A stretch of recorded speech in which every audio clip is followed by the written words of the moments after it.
wabarakatuh. Waalaikumsalam warahmatullahi wabarakatuh. Wassalatu wassalamu ala asrafil anbiya'i wal mursalin wa ala alihi wa sahbihi ajma'in. Amma ba'du. Alhamdulillah rabbil alamin, segala puji bagi Allah yang telah memberikan kesehatan dan juga kenikmatan bagi kita semua. Sehingga senang sekali hari ini Allah Subhanahu wa taala mempertemukan kita dalam majelis ini. Allah mudahkan langkah kita untuk bersama-sama menggali ilmu, mendapatkan keberkahan melalui petunjuknya. Sebelumnya saya ingin memperkenalkan Ustadz Fatur ya. Ya, Ustadz Fatur, saya akan membacakan CV-nya.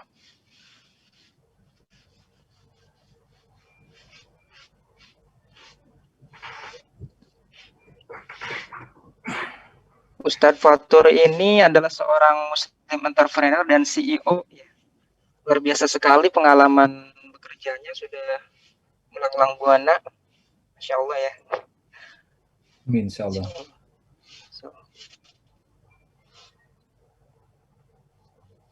Tinggalnya Ustadz Fatur ini di Jakarta Selatan. Jakarta Selatan. Pendidikannya S1 Ekonomi Manajemen, STIEUS Surabaya, 1997 sampai 2001. Kemudian mengambil S2 Ilmu Quran dan Tafsir di UINSA, Surabaya, 2015 sampai 2017. Kemudian mengambil S3 Ilmu Quran dan Tafsir UINSA Surabaya yang sedang berlangsung. Masya Allah ya, sedang S3 ya, Ustadz. Ya, dan sekolah juga. Ya. Nah, itulah latar pendidikan Pak Ustadz Fatur. Pemateri kita pada hari ini, teman-teman semuanya yang dirahmati Allah Subhanahu wa taala, Rasulullah Shallallahu alaihi wasallam bersabda, semoga Allah merahmati seorang yang mencari penghasilan secara baik, membelanjakan harta secara hemat, dan menyisihkan tabungan sebagai persediaan saat kekurangan dan kebutuhannya. Hadis riwayat muttafaq alaih. Teman-teman semuanya yang dirahmati Allah Subhanahu wa taala, harta yang didapatkan secara halal dan dikelola dengan baik tentunya akan menjadi keberkahan khususnya bagi suami istri. Tentunya harus memiliki perencanaan dan sumber keuangan yang halal sehingga muncul keberkahan dalamnya. Nah, hari ini kita akan bahas tentang tema yaitu manajemen keuangan keluarga Islami. Seperti apa sih manajemen keuangan yang baik menurut Islam dalam keluarga? Mari kita simak sama-sama bersama guru kita Al Ustadz Fatur Rosi. Tafadhol Ustadz. Terima kasih. PPT-nya ya. Baik. Assalamualaikum warahmatullahi wabarakatuh. Waalaikumsalam warahmatullahi wabarakatuh. Alhamdulillahilladzi anzala ala 'abdihil kitab wa lam yaj'al lahu 'iwaja. Qayyiman liyundhira ba'san syadidan min ladunhu wa yubashshiral mu'minin. Alladzina ya'maluna as-solihati anna lahum ajran hasanah.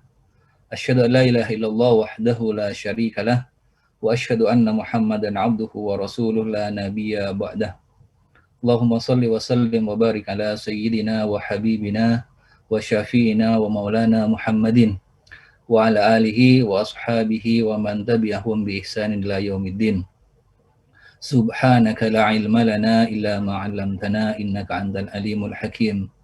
Rabbi zidni ilma. Allahumma anfa'na bima 'allamtana wa 'allimna ma yanfa'una. Rabbi shrah li sadri wa yassir li amri wahlul 'uqdatam min lisani yafqahu qawli wa ba'du. Alhamdulillah, senang sekali rasanya di kesempatan pagi yang cerah ini Allah berikan kita kesempatan untuk bermuajahah dalam majlis yang semoga mendapat ridha Allah Subhanahu wa taala. Dan semoga mari kita bermunajat ke Allah Subhanahu wa taala, semoga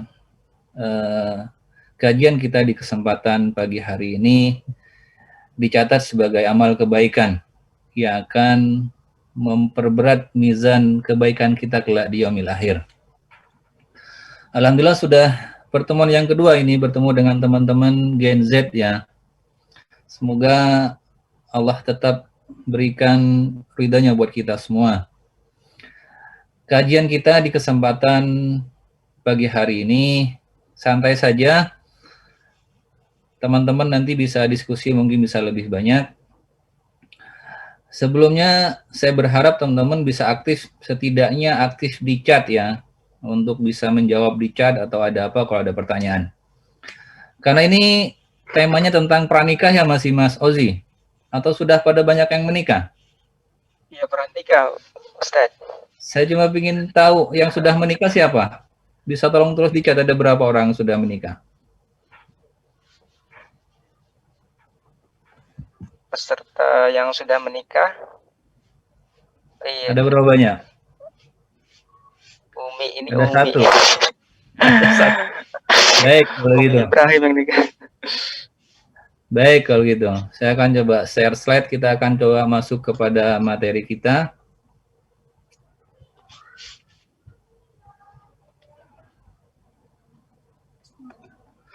Baik, manajemen keuangan keluarga. Teman-teman sekalian, insya Allah kita di kesempatan pagi hari ini akan mengkaji tentang manajemen keuangan keluarga Islam. Namun sebelum masuk kepada pembahasan manajemen keuangan, kita akan coba sedikit mengupas apa itu keluarga. Baik, apa itu keluarga Islam? Arti keluarga secara bahasa adalah unit terkecil dalam masyarakat. Jadi keluarga itu adalah satuan terkecil dalam suatu masyarakat. Atau labinah yang membangun masyarakat. Apa itu labinah? Batu bata yang membangun masyarakat. Jadi adanya masyarakat diawali dengan adanya keluarga. Dan adanya suatu negara karena dimulai dengan masyarakat. Jadi bagaimana negara itu akan kuat dan bagus tergantung bagaimana dari keluarga di setiap negara tersebut. Jadi peran keluarga sangat penting di dalam terwujudnya masyarakat dan negara yang baik, dimulailah dengan kekuatan yang ada dalam keluarga. Dalam keluarga juga adalah sebuah kerjasama sosial ekonomi. Ini dalam perspektif sosial ya.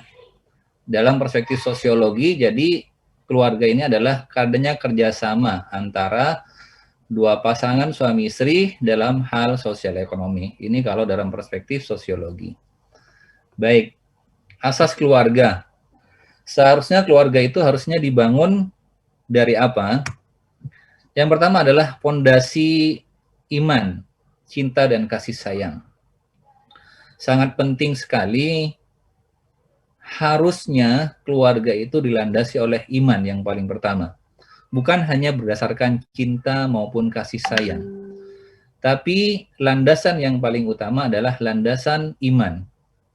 Karena sesuatunya kalau sudah dibangun oleh iman, insya Allah akan menjadi kuat dan kokoh. Karena kalau hanya berasaskan cinta saja dan kasih sayang saja, maka berpotensi besar untuk goyah. Berpotensi besar untuk bercerai-berai. Namun kalau dilandasi oleh keimanan, itu akan memperkuat keluarga. Baik, yang kedua adalah harus memiliki ilmu, keterampilan, dan seni. Jadi ada ilmunya di dalam berkeluarga. Dan harus terampil, juga ada seninya. Karena perjalanan dalam rumah tangga tidak selamanya perjalanan mulus. Tidak selamanya seperti mengendarai mobil F1 yang bisa lari kencang. Namun berkeluarga itu layaknya perjalanan off-road.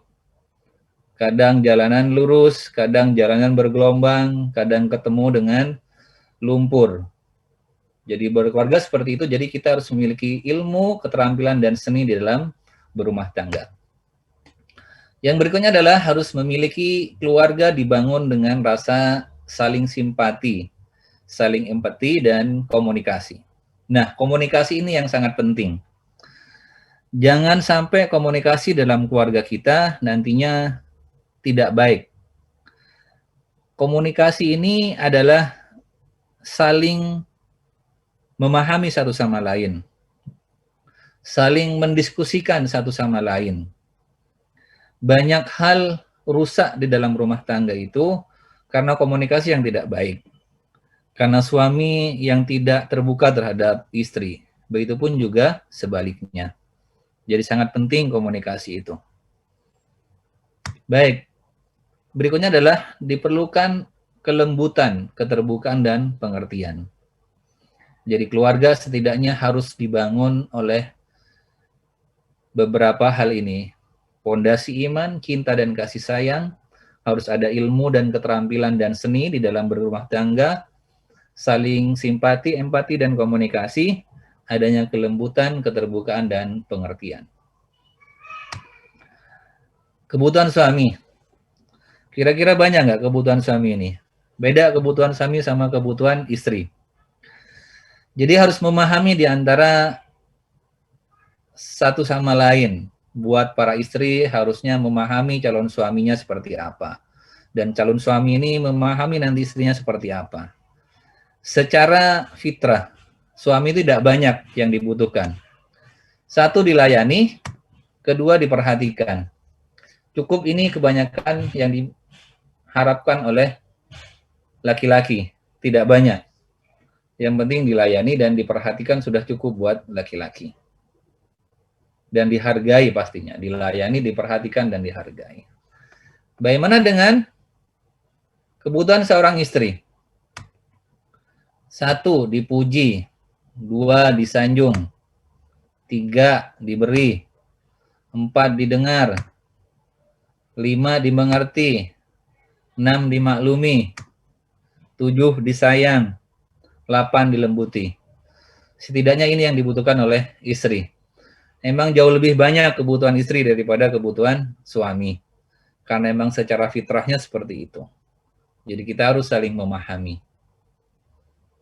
Saya hanya sekedar mengulas saja, semoga ini menjadi landasan agar kita bisa masuk nanti kepada manajemen keuangannya. Jadi seharusnya karena keuangan itu adalah bagian saja dalam rumah tangga. Namun asas-asas dalam rumah tangga ini dan memahami seperti apa istri, seperti apa suami itu sangat penting juga. Baik, fungsi peran dan keluarga.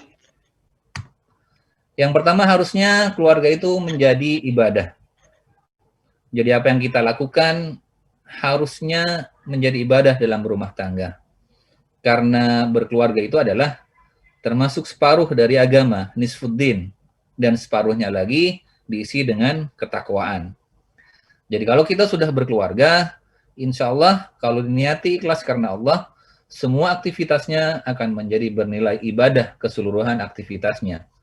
Mencumbui istri akan menjadi ibadah. Menafkahi istri akan menjadi ibadah. Merayu istri akan menjadi ibadah. Ngombalin istri pun juga akan menjadi ibadah.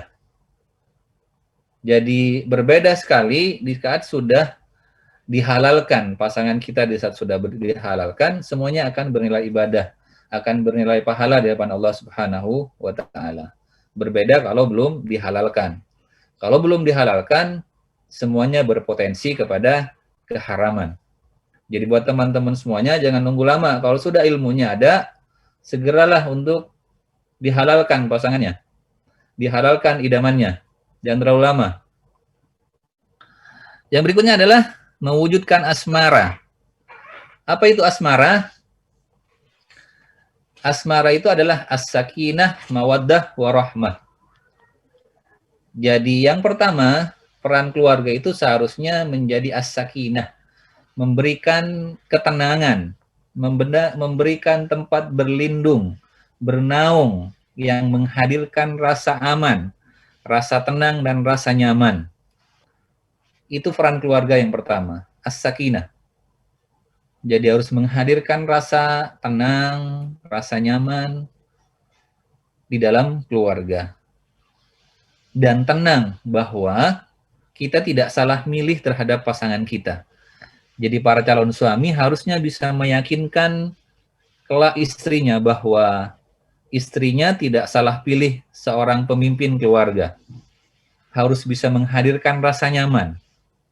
Begitupun juga para istri, jangan sampai nanti tidak bisa menghadirkan rasa ini. Istri pun juga harus menghadirkan, meyakinkan kepada suaminya bahwa suaminya, kasih sayangnya tidak pernah salah pilih memilih dia sebagai istrinya. Harus bisa menghadirkan rasa nyaman. rasa tenang. Jadi as-sakinah itu nyaman, tenang. Sakan, rumah. Kita menjadi tenang di dalamnya. Dan yang berikutnya adalah, perannya adalah mawaddah. Apa itu mawaddah? Mawaddah itu adalah passion. Passion untuk menjaga api cinta agar senantiasa terus bergelora.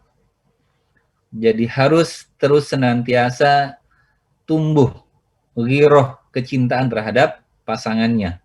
Memberikan rasa cinta dan kasih sayang. Itu mawaddah. Apa itu rahmah?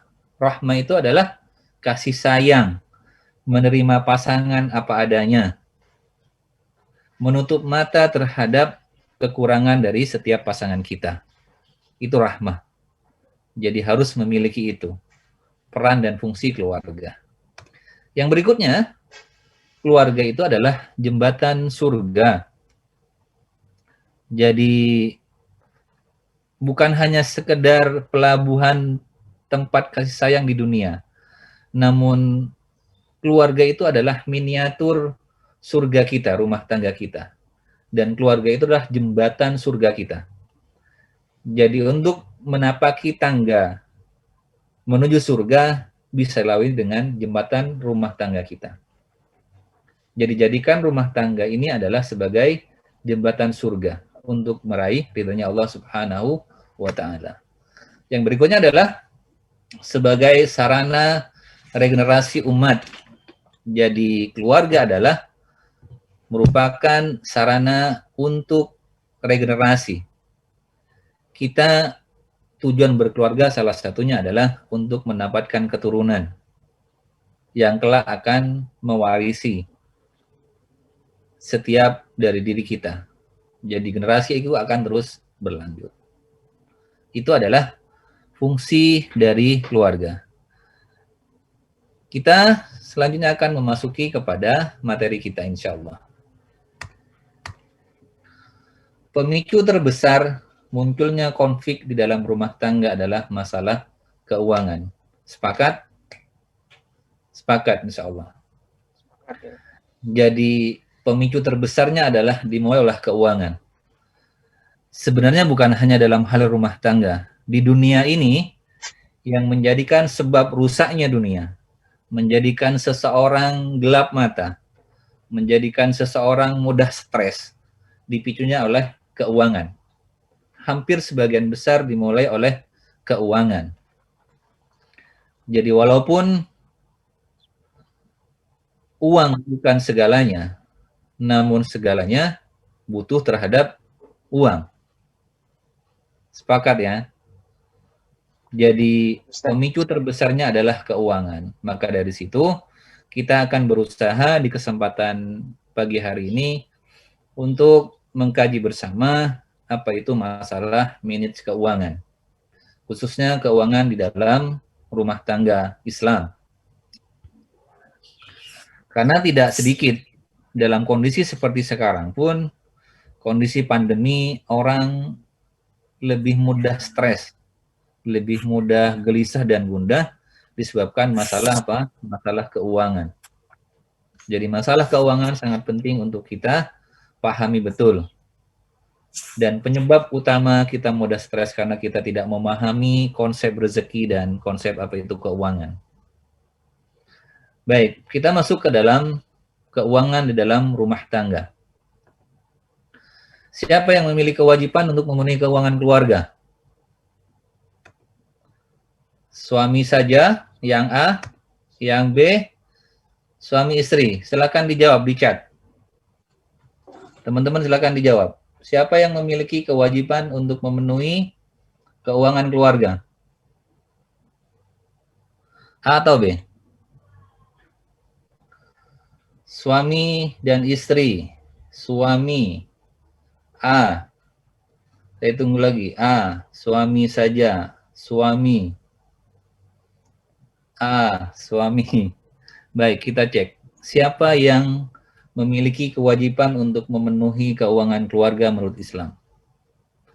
Kita coba suami saja. Benar ternyata. Kalau suami dan istri, ternyata salah. Baik, jadi jawabannya adalah emang siapa yang memiliki kewajiban untuk memenuhi keuangan keluarga adalah suami. Kenapa suami? Sebagaimana difirmankan oleh Allah Subhanahu wa taala, "Ar-rijalu qawwamuna 'alan nisa bima faddalallahu ba'dahum 'ala ba'din wa bima anfaqu min amwalihim." Jadi kaum lelaki itu adalah pemimpin bagi kaum wanita. Oleh karena Allah telah melebihkan sebagian kaum lelaki atas sebagian kaum wanita. Karena dengan apa? Karena dengan lelaki itu telah menafkahkan sebagian dari harta mereka. Jadi diingat bahwa yang memiliki peran paling penting, yang wajib haknya untuk memenuhi kebutuhan keluarga itu adalah suami. Karena itu adalah fitrah. Karena suami itu adalah qawwam. Dari surat An-Nisa ke-34 ini, Allah sudah menyampaikan bahwa laki-laki itu adalah pemimpin buat kaum wanita. Defaultnya sudah seperti itu. Jadi yang harus memenuhi kebutuhan keluarga dalam hal nafkah, dalam hal keuangan adalah suami. Bagaimana nanti kalau istri ingin membantu? Boleh nggak? Boleh. Namun yang paling pertama adalah harus memenuhi kebutuhan itu adalah suami. Sedangkan istri sifatnya adalah membantu. Maka perlu dipahami di sini. Yang namanya membantu itu, apakah selamanya? Tidak. Yang namanya membantu itu adalah membantu di saat dibutuhkan. Kalau kondisi keuangan rumah tangga lagi membutuhkan bantuan istri, maka boleh istri membantu. Namun kalau dari nafkah suami sudah cukup untuk memenuhi kebutuhan dalam rumah tangga, maka cukup suami saja yang bertanggung jawab untuk memenuhi keuangan rumah tangga. Jadi intinya istri boleh membantu, tapi sifatnya membantu. Diingat, sifatnya membantu. Membantu keuangan itu hanya ketika diperlukan. Ya. Jadi sifatnya istri itu adalah membantu, tidak memiliki peran. Kalau dua-duanya bekerja, dua-duanya memenuhi kebutuhan rumah tangga, apa kira-kira yang akan terjadi? Maka dalam rumah tangga akan ada dua pemimpin. Mungkin tidak dalam satu rumah tangga dua pemimpin. Mungkin tidak dalam satu negara akan ada dua pemimpin. Tidak mungkin. Jadi kalau mengacu kepada ayat ini, kenapa Allah sampaikan laki-laki itu sebagai qawwam? Erat hubungannya, tidak dipisahkan hubungannya lelaki sebagai pemimpin itu karena lelaki itu menafkahkan sebagian hartanya kepada keluarganya. Jadi hubungannya kenapa lelaki itu menjadi qawwam? Ar-rijalu qawwam. Dia menjadi qawwam apabila suami memenuhi kebutuhan istri. Kebutuhan dalam rumah tangga dipenuhi oleh istri. Makanya dalam ayat ini, laki-laki itu akan menjadi qawwam yang pertama karena memang sudah Allah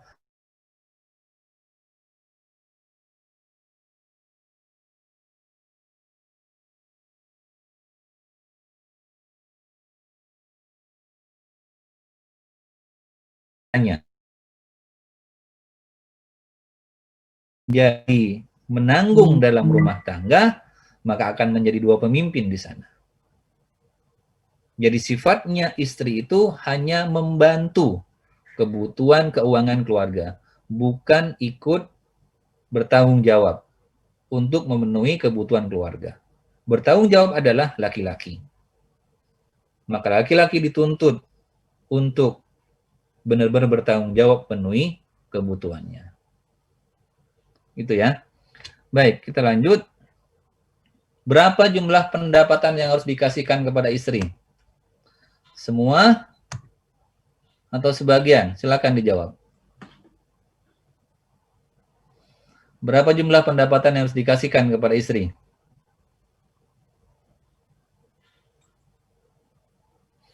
Semua, sebagian. Berapa yang benar? Coba kita cek, apakah semua yang harus dikasihkan oleh suami kepada istri? Kita cek yang A, tot ternyata. Yang B, berarti yang mana adalah B. Karena kalau mengacu kepada ayat yang tadi sudah disampaikan bahwa hanya sebagian saja yang, kita kembali kepada ayatnya, wa bima anfaqu min amwalihim. Min itu adalah bermakna sebagian. Jadi tidak keseluruhan yang didapatkan oleh suami itu dikasihkan kepada istri. Hanya sebagian. Sebagiannya berapa? Sebagiannya tergantung dari kebutuhan. Namun tidak keseluruhan pendapatan yang didapatkan oleh suami itu semuanya dikasihkan kepada istri. Coba Anda bayangkan, kalau semua gaji yang didapatkan oleh suami dikasihkan kepada istri, kepemimpinan berubah kepada siapa nantinya? Kepada istri apa kepada suami? Gampangnya gini, kalau suami mau berangkat kerja butuh uang buat beli bensin motor misalnya, harus minta ke istri jadinya. Kalau suami lagi pingin main futsal sama teman-temannya, harus bayar urunan biaya bayar futsal. Kalau suami semua pendapatannya dikasih kepada istri, jadi setiap aktivitas harus minta kepada istri nantinya. Terus siapa yang nantinya yang menjadi pemimpin sebenarnya dalam rumah tangga itu? Istrikah atau suamikah? Kalau semuanya diberikan kepada istri. Jadi tidak semuanya. Jadi yang dibahaskan kepada istri adalah sebagian. Namun di sini begitu banyak kenyataannya yang menjadikan semua pendapatan yang diterima oleh suami dimiliki oleh istri seutuhnya. Banyak yang seperti itu, insya Allah banyak yang seperti itu. Tidak seperti itu dalam Islam mengaturnya. Jadi ada peran dari suami yang benar-benar hanya mengatur. Jadi suami memang bertanggung jawab untuk memenuhi kebutuhan semua rumah tangga. Semua keuangan atau nafkah dalam rumah tangga. Namun istrilah yang mengelola. Namun tidak keseluruhan income, pendapatan yang diterima oleh suami, semuanya diberikan kepada istri. Karena apa? Karena seorang laki-laki, seorang suami itu adalah qawwam yang pertama. Yang kedua, seorang laki-laki itu juga milik ibunya. Suami kita nantinya, wahai para istri, juga masih milik ibu dari suami kalian semuanya. Kalau keseluruhan pendapatan suami dikasihkan kepada istri, maka peran kepemimpinan akan berganti di tangan istri nantinya. Ya. Baik, kita lanjut. Berapa besaran yang seharusnya suami kasihkan kepada istri? Liyunfiq du sa'atin min sa'atihi wa man qadira 'alaihi rizquhu falyunfiq mimma atahullah la yukallifullahu nafsan illa ma ataha sayaj'alullahu ba'da usrin yusra. Hendaklah orang yang mampu memberi nafkah menurut kemampuannya, dan orang yang disempitkan rezekinya hendaklah memberi nafkah dari harta yang diberikan Allah kepadanya. Allah tidak memikulkan beban kepada seorang melainkan sekedar apa yang Allah berikan kepadanya. Allah kelak akan memberikan kelapangan sesudah kesempitan. Walaupun tidak keseluruhan pendapatan yang suami berikan kepada istri, namun hendaknya para calon suami ini memahami berapa kebutuhan yang dibutuhkan di dalam keluarga. Itulah pentingnya dikomunikasikan antara suami istri. Kalau pendapatan meningkat, seharusnya para suami pun juga harusnya juga memberikan tambahan di dalam memberikan nafkah kepada istrinya. Karena yang mengelola keuangan di dalam rumah tangga adalah istri. Jadi para istri pun juga harusnya memahami apabila nafkah suaminya sedang sedikit, maka harus pintar-pintar untuk mengolahnya. Mengelola keuangan dalam rumah tangga. Hal ini sangat dibutuhkan sekali kepiawaian seorang istri dalam mengolah keuangan. Dan yakinlah bahwa apa yang didapatkan oleh suami dalam pendapatan itu merupakan sudah rezeki yang terbaik sudah Allah berikan kepada suami. Dan diingat juga bahwa yang paling penting buat teman-teman semuanya, rizki itu bukan hanya sekedar uang semata. Rizki itu banyak macamnya. Kalau dalam Islam, Syekh Asy-Sya'rawi menyampaikan bahwa rizki harta, uang itu adalah rizki yang paling rendah posisinya di antara rezeki-rezeki yang lain. Jadi keuangan itu adalah rezeki paling rendah. Apa rezeki yang di atasnya adalah rezeki di atas harta itu adalah rezeki kesehatan. Di saat kita sudah diberikan kesehatan oleh Allah Subhanahu wa taala, itu adalah luar biasa. Dan rezeki yang lebih utama lagi adalah anak soleh. Namun rezeki yang paling utama adalah di saat Allah sudah berikan keimanan dalam diri kita dan Allah ridha terhadap segala aktivitas yang kita lakukan. Jadi pintar-pintarlah para calon istri untuk mengolah keuangan. Apa yang sudah dinafkahkan oleh para suami adalah, sorry, kameranya kayaknya mati.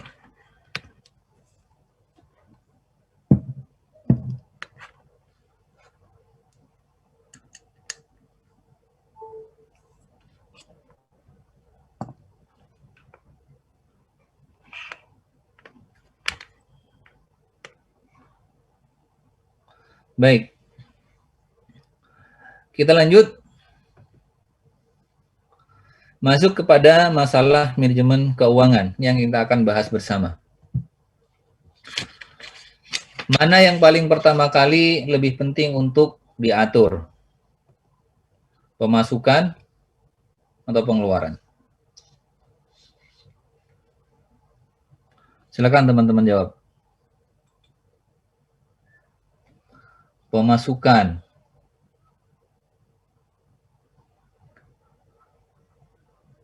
Pengeluaran, pemasukan.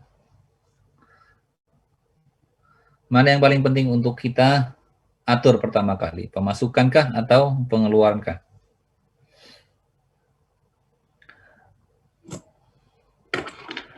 Baik, teman-teman sekalian, di dalam ilmu keuangan, finansial, hampir sebagian besar dan hampir dibilang keseluruhannya menyampaikan yang paling penting pertama kali untuk diatur adalah ceng-ceng. Kita coba yang A, benarkah yang A? Ternyata bukan. Yang benar adalah B. Jadi yang harus diatur pertama kali adalah bukan pemasukan, namun pengeluarannya terlebih dahulu. Pertanyaannya sekarang, kalau pemasukan belum ada gimana untuk kita keluarkan? Kan begitu. Tapi kenapa kok dalam ilmu keuangan selalu menyampaikan yang paling penting untuk diatur adalah masalah keuangan, masalah pengeluaran dalam hal keuangan. Jadi kalau masalah pemasukan, kita tidak banyak memiliki peran di situ. Tapi kalau pengeluaran, pos pengeluaran murni harus kita yang atur secara keseluruhannya. Mau dipakai untuk apa? Posnya untuk apa? Jadi yang harus kita atur pertama kali adalah masalah pengeluaran, bukan masalah pemasukan. pintar-pintarlah kita untuk mengolah pengeluaran di dalam keuangan kita. Karena Allah telah memberikan amanah kepada kita. Ya, amanah yang sudah diberikan kepada kita. Kalau kita pintar untuk mengolahnya, insya Allah Allah akan berikan amanah yang lebih banyak lagi terhadap kita. Jadi salah satu rumusan buat teman-teman semuanya yang ingin terus bertambah amanah yang telah diberikan oleh Allah Subhanahu wa taala, maka pintar-pintarlah untuk mengatur amanah yang telah dititipkan oleh Allah kepada kita. Pengeluarannya terutama yang harus kita atur. Jadi mengelola pengeluaran itu jauh lebih penting daripada mengolah pemasukan. Karena apa? Karena kalau pemasukan itu sebenarnya adalah murni dari Allah Subhanahu wa taala. Rezeki kita adalah murni dari Allah Subhanahu wa taala.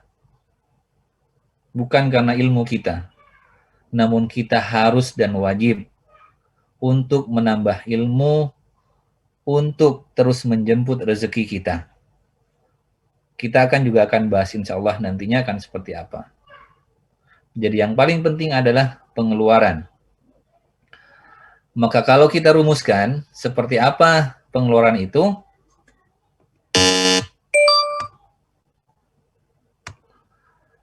harusnya kita memiliki skala prioritas di dalam membelanjakan keuangan kita. Di dalam pengeluaran kita harus memiliki skala prioritas. Skala prioritas yang pertama adalah ad-daruriyat. Makna ad-daruriyat adalah sebuah keniscayaan, keharusan. Jadi untuk membelanjakan harta kita, pendapatan kita harus berdasarkan skala prioritas. Yang pertama adalah ad-daruriyat. Ad-daruriyat itu adalah sebuah keniscayaan, keharusan, mau tidak mau itu harus ada. Apa di antaranya? Hal ini tercantum di dalam maqasidus syariah. Maqasidus syariah itu adalah setidaknya ada 5. Yang pertama adalah hifdun nafas. Jadi sesuatu yang menjaga terhadap keselamatan jiwa kita. Jadi keluarkan pengeluaran kita untuk bisa menjaga keselamatan jiwa kita. Contohnya apa? Contohnya adalah sandang, pangan, dan papan. Dan yang penting adalah masalah pangan. Itu adalah sebuah keniscayaan. Jadi ad-daruriyat itu adalah menjaga jiwa, memelihara jiwa. Hifdun nafas. Yang kedua adalah hifdul aql, menjaga akal, memelihara akal kita. Dan yang berikutnya adalah hifdud nazl, menjaga keturunan kita. Jadi belanjakan segala sesuatu yang hubungnya kepada sebuah keniscayaan sebagaimana di dalam maqasidus syariah. Hifdun nafas, hifdul akal, hifduddin, menjaga agama. Hifdun nasl, menjaga keturunan. Dan yang kelima adalah hifdul ird, menjaga kehormatan. Prioritaskan pembelanjaan kita ke arah ke sana yang pertama. Dan yang kedua adalah al-hajiyat. Al-hajiyat adalah kebutuhan. Kebutuhan teman-teman diantaranya adalah bisa berupa kebutuhan akan transportasi, kendaraan, kebutuhan akan media komunikasi, handphone dan gadget, laptop dan lain-lain. Jadi kalau dalam bahasa umumnya, kebutuhan primer, sekunder, dan kebutuhan tersier. Kurang lebih seperti itu. Dan yang berikutnya adalah at-tahsiniyat, kemewahan, tersier, keindahan. Contohnya apa? Pingin punya rumah yang ada kolam renangnya, pingin mobil yang mewah yang hanya bisa dinaiki 2 orang. Itu masuk pada tahsiniyat. Jadi bikinlah skala prioritas di dalam membelanjakan keuangan kita. Karena apa? Karena Rasulullah SAW juga menyampaikan la tazulu qadama 'abdi yaumal qiyamah hatta tas'alu an arba. Jadi seorang hamba itu tidak akan menginjakkan, tidak akan memindahkan kakinya kecuali sudah ditanya akan 4 hal. Dan di antara yang kedua adalah tentang dari mana harta didapatkan dan untuk apa harta itu dibelanjakan. Jadi ada 4 yang akan ditanya, salah satu di antara adalah tentang harta. Dari mana didapatkan dan untuk apa dibelanjakan. Jadi aturlah skala prioritas di dalam membelanjakan harta kita. Baik. Spending. Spending ini adalah pengeluaran. Jadi ada spending, ada earning. Ada pengeluaran, ada pemasukan. Kita mulai dengan pengeluaran kita. Karena kita benar-benar harus mengatur pengeluaran kita. Untuk apa aja sih pengeluaran kita itu? Harusnya teman-teman harus memiliki pos-pos masing-masing. Sebagaimana tadi sudah saya sampaikan, harus dengan skala prioritas. Kalau dijabarkan lebih detail, pengeluaran kita setidaknya harus mengandung 4 unsur. Jadi harta yang kita dapatkan, keuangan yang ada dalam rumah tangga, setidaknya harus mengandung 4 unsur ini, 4 pos ini. Yang pertama adalah living, untuk kebutuhan hidup. Yang berikutnya adalah untuk saving. Saving, nabung. Yang ketiga adalah investing, harus ada pos untuk investasi. Dan yang keempat adalah giving. Harus ada pos untuk giving, infak, zakat, sedekah, kebaikan, dan lain-lain. Jadi pengeluaran kita buat teman-teman semuanya, sejak dari awal sudah harus minimal setidaknya ada 4 pos ini. Walaupun tidak baku, tapi saya coba sederhanakan menjadi 4 pos ini untuk lebih memudahkan teman-teman di dalam membelanjakan hartanya. Untuk spend money, untuk mengeluarkan hartanya, mengeluarkan keuangannya. Yang pertama adalah living, kebutuhan hidup. Sama seperti tadi adalah ad-daruriyah. Kebutuhan hidup kita harus penuhi terlebih dahulu. Jadi skala prioritasnya adalah bagaimana keberlangsungan hidup kita. Keberlangsungan hidup kita harus adalah sandang, pangan, papan. Itu yang paling penting. Namun yang tidak kalah pentingnya lagi adalah kalau dalam diri saya, itu adalah kos kebutuhan hidup adalah menambah ilmu. Karena menambah ilmu itu adalah bagian dari menjaga akal kita. Sebagaimana tadi saya sampaikan, maqasidus syariah itu adalah hifdun nafas, hifdul akal, hifduddin. Melestarikan akal. Jadi masukkan kos teman-teman di dalam kos pengeluarannya adalah selain kebutuhan sandang, pangan, papan juga adalah kebutuhan penambahan ilmu, pengembangan diri. Masukkan kos di situ. Dan juga kita sebagai manusia lumrah kalau harus ada kos untuk liburan. Enjoy buat kehidupan kita. Harus ada. Persentasenya tinggal teman-teman atur nantinya. Nanti juga saya akan sampaikan bagaimana saya memanage dalam keuangan. Yang jelas di dalam kebutuhan yang pertama adalah kebutuhan living, kebutuhan hidup kita. Kebutuhan primer, sekunder, tersier. Prioritaskan yang sebagaimana saya sudah sampaikan tadi.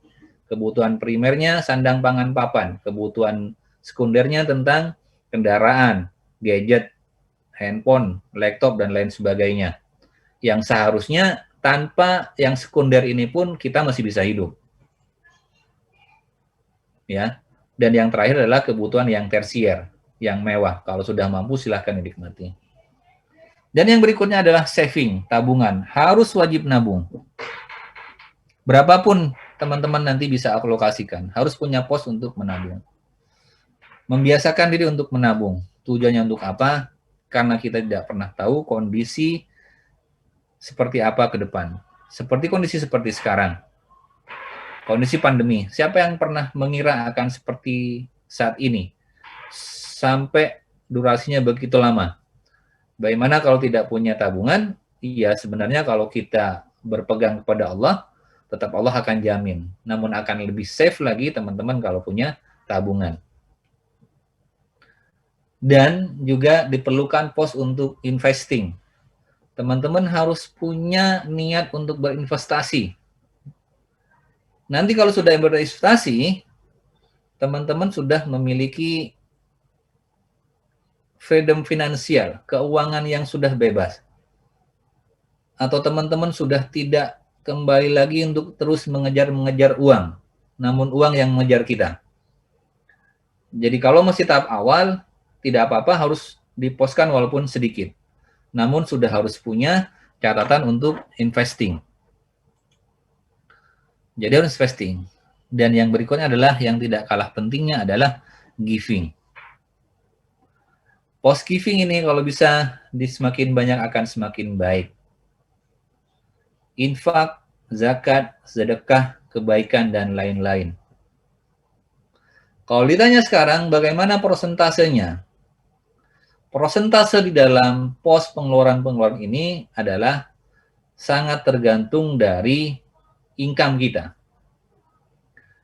Dan sangat tergantung kepada kebutuhan kita. Kalau saya bisa ngasih gambar buat teman-teman semuanya, untuk tahap awal yang emang masih baru bisa dibilang pemasukannya masih sedikit, taruhlah masih di bawah 10 juta untuk per bulan, saya sarankan bisa seperti ini. Untuk living bisa 60%, buat saving sudah bisa 10%, investing bisa 10%, giving 20%. Syukur-syukur kalau givingnya bisa lebih banyak lagi. Namun ini adalah gambaran di tahap awal. Bisa jadi kebutuhan living nanti cuma hanya 10%. Bisa nggak? Bisa banget. Teman-teman untuk biaya living itu hanya 10% bisa. Kok bisa hanya 10% untuk kebutuhan living? Coba bayangin, kalau pemasukannya, pendapatannya di dalam sebulan sudah 100 juta. 10%-nya 10 juta, 100 juta berapa? Sudah 10 juta. Kalau sudah 500 juta dalam sebulan, sudah berapa? 50 juta. Dan itu sangat memungkinkan seperti itu. Jadi akan sangat fluktuatif sekali persentasenya. Cuma yang paling penting adalah bagaimana teman-teman sudah memiliki pos-pos pengeluaran. Minimal setidaknya harus ada 4 pos ini. Dan kuncinya adalah harus konsisten. Dan harus benar-benar dilaksanakan. Istilahnya apa ya? Kalau dibilang, ya harus benar-benar ketat gitu loh. Harus benar-benar ketat bahwa sudah ada setidaknya ada 4 pos ini. Setiap ada pemasukan, sisihkan untuk living, sisihkan untuk saving, sisihkan untuk investing, sisihkan untuk giving. Semakin banyak giving akan semakin banyak yang didapatkan. More get. Jadi kalau more give, more get. Semakin banyak memberikan, maka akan semakin banyak mendapatkan. Kalau teman-teman ingin lebih banyak yang didapatkan, pemasukannya akan lebih banyak, silahkan diperbanyak lagi giving-nya. Dan 4 pos ini sangat penting sekali.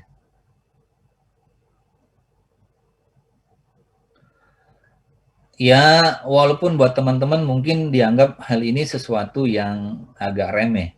Tapi menurut pengalaman saya pribadi, yang alhamdulillah sudah lumayan lama berkeluarga, ini akan sangat penting sekali.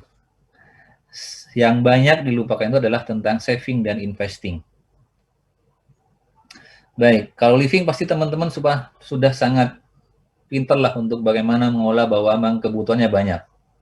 Namun akhirnya banyak mengambil kepada saving dan investing. Orang-orang kaya semuanya hampir memiliki investasi. Namun kalau saya pribadi, saya tidak suka investasi di sektor yang non-real ya. Seperti main saham, reksadana, saya nggak main seperti itu. Saya lebih sukanya pada sektor real. Contohnya apa? Teman-teman bisa investasi untuk beli sawah, beli kebun, beli ternak, atau teman-teman bisa beli properti. Atau teman-teman juga bisa mulai menabung untuk bisa punya kos-kosan lah. Harus diupayakan sejak dari sekarang. Allah tidak akan menilai bagaimana begitu banyaknya. Yang penting kita punya keseriusan untuk investasi, investing.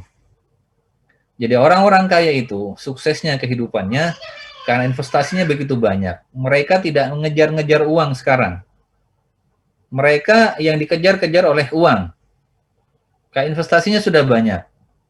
Atau untuk teman-teman yang baru punya pendapatan sedikit, bisa juga mungkin kerjasama join buka bisnis dengan temannya. Misal mau buka kedai kopi gitu. Investasilah di situ, ambil keuntungan dari situ. Tanpa kita bekerja, yang mengelola teman kita, namun kita akan bisa mendapatkan itu. Jadi harus disisihkan sejak dari sekarang untuk investing. Ada juga yang memasukkan investasi emas. Menurut saya nggak bukan investasi kalau menurut saya ya. Emas itu bukan investasi sebenarnya. Saya lebih menyambutkan kalau emas itu lebih kepada banyak kepada saving kita. Namun bolehlah kalau mau dijadikan emas itu sebagai investasi. Karena kenapa saya tidak memasukkan emas dalam investasi? Karena tidak memiliki pergerakan yang signifikan. Emang ada pergerakannya, peningkatannya. Contohnya, mungkin 10 tahun yang lalu harga emas 1 gramnya mungkin hanya sekedar 500.000 dan sekarang sudah hampir 1 juta, 900 dan 1 juta lebih. Pergerakannya sudah hampir separuh.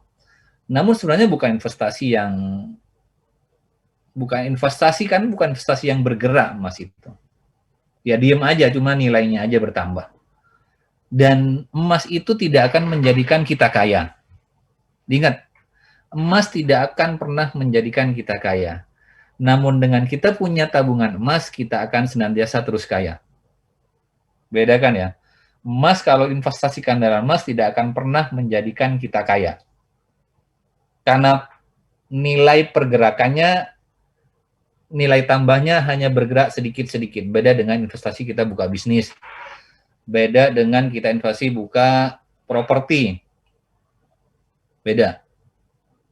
Tapi emas, walaupun tidak membuat kita kaya, di saat kita punya emas, kita akan senantiasa hidup dalam keadaan kaya.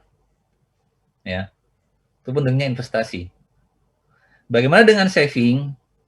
Dengan saving, ya kita kan punya plan untuk masa depan. Apakah anak-anak kita perlu biaya pendidikan? Apakah anak-anak perlu biaya untuk ya kesehatan, keamanan kita?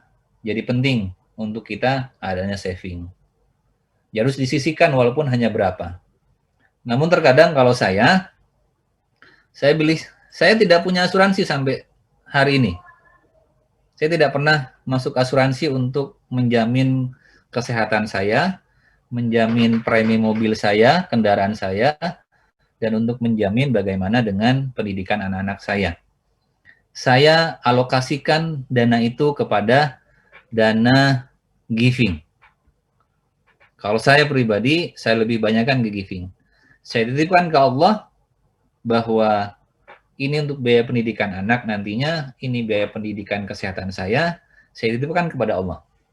Saya berikan kepada orang yang lebih membutuhkan. Dan saya asuransikan mobil saya, ya Allah, ini kalau saya asuransikan, jadikan premi di asuransi mobil, taruhlah sekian juta dalam setahun, tidak, saya kasihkan asuransikan kepada Allah, ini adalah biaya premi untuk asuransi mobil saya. Saya berikan lewat giving. Posnya saya alihkan ke giving. Namun saya harus tetap punya saving. Qadarullah dengan keadaan pandemi seperti sekarang, perusahaan saya masih tetap bisa membayar teman-teman walaupun sudah vakum. Ada salah satu perusahaan yang di Jakarta, sekarang tidak beroperasi, hampir 10 bulan sejak bulan Maret ke bulan sekarang, bukan hanya 50%, tapi mungkin hanya sekitar beroperasi sekitar 20%. Qadarullah teman-teman tidak ada yang keluar dari kerjaannya. Tetap dalam kantor semuanya, walaupun sudah tidak bekerja dan mereka dari rumah. Namun alhamdulillah karena ada dana saving, teman-teman walaupun di rumah, haknya masih bisa kita penuhin semuanya. Kita tidak pernah tahu seperti apa. Itu fungsi saving. Salah satunya. Jadi teman-teman saya sarankan benar-benar harus memiliki pos untuk living, untuk saving, untuk investing, untuk giving. Jadi kalau perhiasan atau emas itu kalau menurut saya bukan lebih kepada investing, lebih kepada saving aja. Ya, jadi kalau mau investasi yang benar-benar masih pergerakannya ada. Teman-teman yang bekerja, semisal bekerja di kantor, sisihkan dana untuk investasi. Ya join aja buat teman-teman yang buka bisnis apa, buka bisnis online atau bisa bisnis kedai kopi atau bisnis yang lainnya untuk bisa join di situ, masukkan modal berapa, tinggal diatur berapa pembagiannya. Sudah mulai bisa dari situ. Ya. Itu dalam hal pengeluaran. Baik. Earning, dalam hal pemasukan. Mungkin buat teman-teman saat ini baru sumbernya dari satu ya. Hampir mungkin ke semua baru dari gaji. Ini yang harus perlu kita tambah sebenarnya. Makanya salah satunya tadi adalah lewat dengan investasi tadi. Kenapa peran dalam hal untuk pemasukan saya bilang tadi tidak begitu penting untuk kita atur. Yang lebih penting adalah pengeluaran. Ya karena pemasukan kita ya ada kebanyakan salah satunya cuma bersumber dari gaji saja yang bekerja di kantoran. Kalau punya bisnis ya dari bisnisnya satu itu aja. Namun kalau teman-teman sudah memiliki pos pengeluaran, sudah memahami itu, seharusnya memiliki target tersendiri nantinya dalam hal pemasukannya. Jadi bisa nambah nantinya, bukan hanya sekedar dari gaji.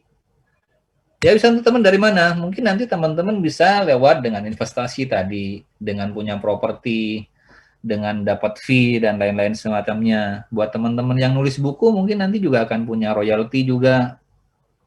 Jadi harus bisa ditambah nanti untuk masalah earning-nya. Masalah pemasukannya. Namun yang paling penting adalah bagaimana dengan pengeluaran kita. Pos yang tadi saya sampaikan. Saya tidak banyak membahas tentang bagaimana pemasukan. Insya Allah kalau ada waktu kita akan bahas di lain waktu. Bagaimana caranya untuk kita menambah pemasukan kita. Bagaimana agar harta dan rezeki kita terus banyak lebih melimpah lagi. Akan ada banyak tip-tip dan cara-caranya. Namun secara singkat adalah satu, kalau ingin lebih banyak lagi, pendapatan kita adalah more give, more you get. Semakin banyak memberi, akan semakin banyak kita dapatkan. Itu kuncinya. Yang paling penting adalah itu. Karena apa? Ya karena murni apa yang kita dapatkan itu adalah pemberian dari Allah. Adalah amanah dari Allah.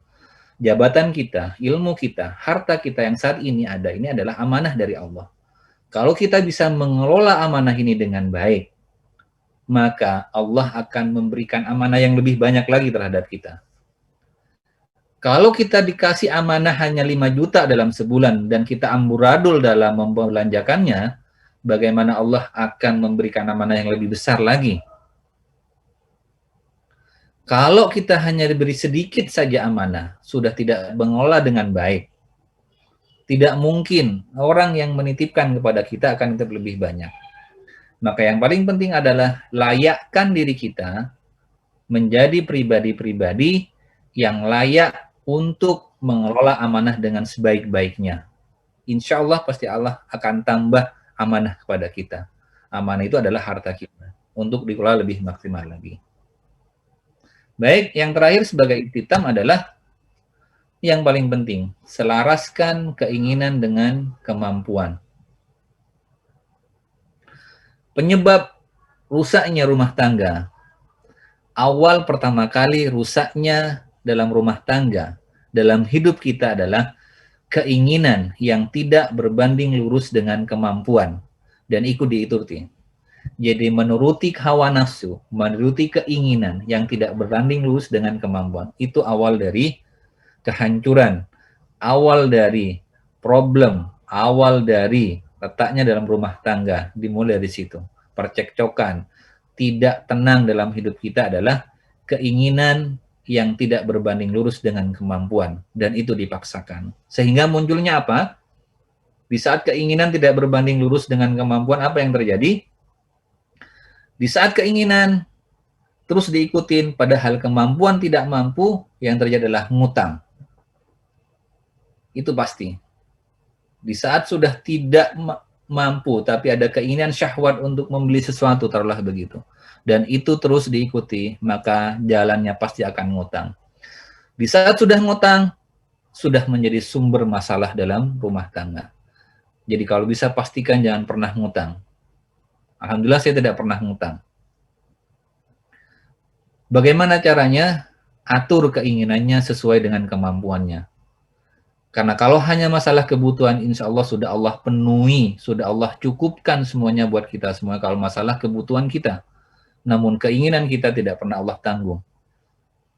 Keinginan kita, syahwat kita, kalau dituruti dan kita tidak mampu, itulah awal dari bencana dalam masalah finansial dan masalah keluarga kita.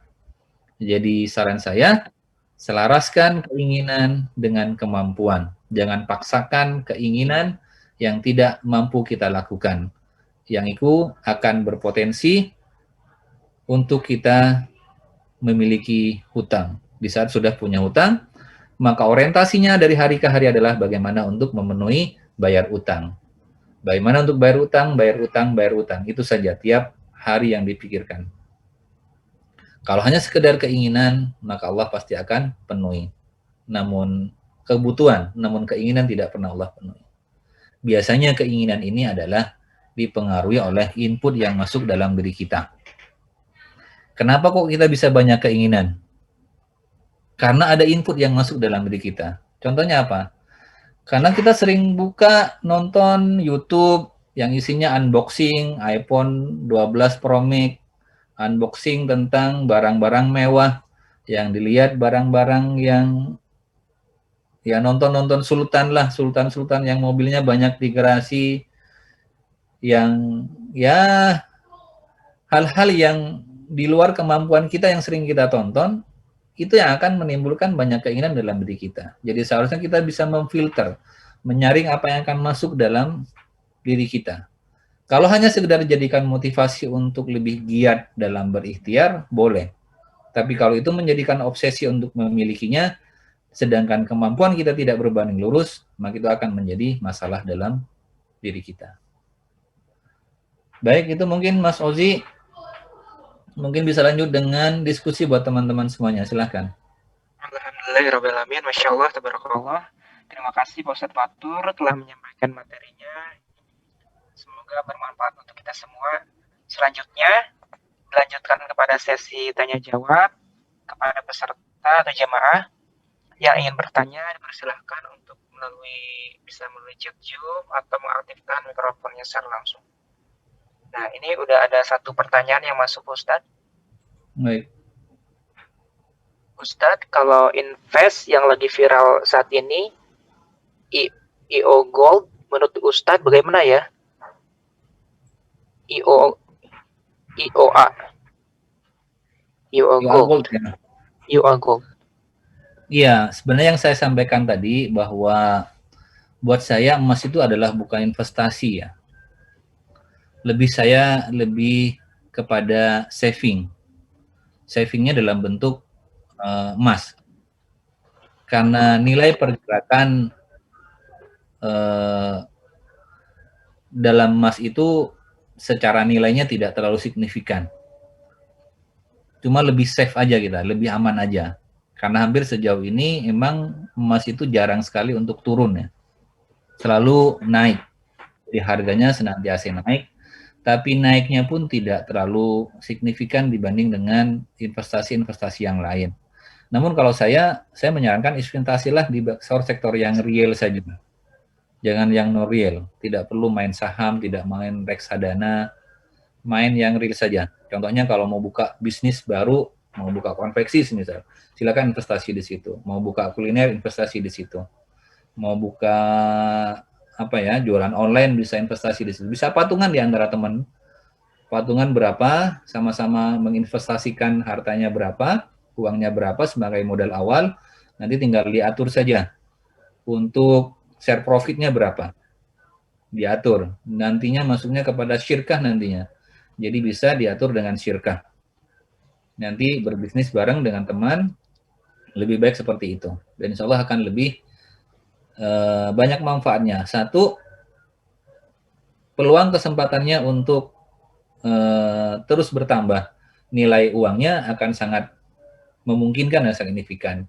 Walaupun juga akan ada risikonya. Hukum ekonomi kan sudah lumrah ya, hukum ekonominya. Iya, Pak Ustadz. High risk, high gain. Low risk, low gain. Jadi kalau risikonya yang kecil, ya nanti pastinya keuntungannya juga akan kecil. Contohnya apa? Emas sama sekali tidak ada risiko untuk rugi. Ya jangan berharap nanti akan mendapatkan keuntungan yang besar dari emas. Jadi kalau investasi jangan dijadikan sebagai investasi kalau emas. Jadikan sebagai saving uang kita tapi dalam bentuk emas. Beli aja emas, mungkin emas batangan atau emas apa gitu. Logam mulia dalam bentuk logam mulia. Itu mungkin Mas Ozi. Iya, Pak Ustadz. Menyambung tadi pertanyaan yang tadi, Pak Ustadz itu. Memang di Indonesia sendiri perusahaan yang khusus syariah gitu investasi seperti itu ada atau enggak sih, Pak Ustadz? Jadi lebih aman kita mungkin sektor real ya, Pak Ustadz, yang Ustadz syaratkan tadi. Iya, kalau saya lebih menyarankan untuk di sektor real saja. Apalagi buat teman-teman yang masih pemula baru mulai untuk berinvestasi. Saya sarankan investasi saja di sektor real saja. Sekaligus untuk belajar untuk berbisnis. Walaupun tidak bisa terjun langsung ya. Kalau teman-teman masih bekerja di kantor, tapi sudah punya tabungan investasi yang bisa diinvestasikan, bisa teman-teman join dengan teman yang lainnya. Kalau yang tidak bisa terjun di dalam pengelolaannya, bisa dengan menanamkan saham dalam nominal uangnya. Jadi teman lain yang menjalankan usahanya, bisa seperti itu. Sebaiknya saya sarankan untuk di sektor real saja, jangan non-real ya. Bagaimana dengan lembaga-lembaga yang syariah? Ya ada, emang lembaga-lembaga syariah. Cuma kan porsi kita seperti apa, nilai investasi kita juga akan seperti apa. Kalau hanya uang kita masih kecil, misal masih sedikit, saya sarankan silakan berkongsi dengan bersyarikat dengan teman-teman untuk buka bisnis baru. Mau buka kuliner, mulai dari hal-hal yang kecil ya. Buat teman-teman bisa, saya sarankan teman-teman kalau mau berinvestasi, contoh gampang ini, jualanlah teman-teman, jadi jualan apa ya, cilok lah, atau mau jualan somai, atau mau jualan apa, bakso atau pentol. Itu kan tidak butuh modal besar untuk di tahap awal. Namun itu kalau dikembangkan dengan luar biasa, dengan bagus, dengan manajemen yang bagus, marketing yang bagus, itu akan mendapatkan luar biasa. Gambarnya gini, jangan pernah teman-teman meremehkan kalau jualan cilok mungkin semisal itu ya. Cilok yang pakai sepeda itu ya. Itu kalau taruhlah gitu, satu rombong mungkin nggak dia akan dapat untung 100.000 dalam sehari, Mas Ozi. Orang jualan cilok Iya, gitu. Pak Ustadz. Mungkin kan? Kan mungkin gitu. Itu kalau satu rombong. Bagaimana kalau kita punya 50 rombong? 100.000 kali 50. Berapa juta? 100.000 kali 50. 5 juta kita dapat untung sehari. Jualan cilok aja loh ya. Jangan remehkan jualan cilok kalau kita punya 50 rombong. Kita tidak harus perjualan. Kita suruh orang untuk ngambil ke tempat kita, dia yang suruh jualin, kita bagi kongsi sama dia. Kita siapkan sepedanya, kita siapkan material ciloknya, ada orang ngambil ke tempat kita, dia suruh jualan. Kita bagi hasil lah sama dia. Udahlah, nggak usah ngambil untungnya, nggak usah ngambil untung sampai 100.000 lah. Ngambil untung 50.000 aja. Kalau kita punya 50 gerobak tadi, 2,5 juta kita bisa dapat untung dalam sehari. Siapa yang mau gaji kita 2,5 juta dalam sehari? Susah cari perusahaan seperti itu. Dan seperti apa kredibilitas kita? Kita bisa dapat gaji seperti itu. Jadi jangan meremehkan orang-orang yang jualan, kita ngelihatnya cuma jualan cilok gitu. Kalau dia punya repetisi, punya berapa banyak, ya kan luar biasa. Atau teman-teman bisa menjual seperti apa ya, ayam KFC-KFC-an gitu semisal. Kalau punya berapa gerobak, saya contoh kasih gambarnya, contohnya Sabana gitu misal. Mereka sudah punya ribuan cabang di mana-mana. Tinggal dikalikan aja. Kalau keuntungan satu outlet saja bisa sehari 1.000, apa dalam sehari bisa 100.000. Tinggal kali, kalau sampai 1.000 sampai 100 saja sudah berapa? Sudah 10 juta tiap hari keuntungannya ada. Jadi saya sarankan buat teman-teman yang masih awal bisa berinvestasi di sektor real saja. Jangan dianggap hal yang kecil itu susah bergerak, berpikirnya kelipatan. Walaupun hanya sekedar jualan cilok. Itu yang sih. Ya, cukup jelas, Ustadz. Ada pertanyaan lagi.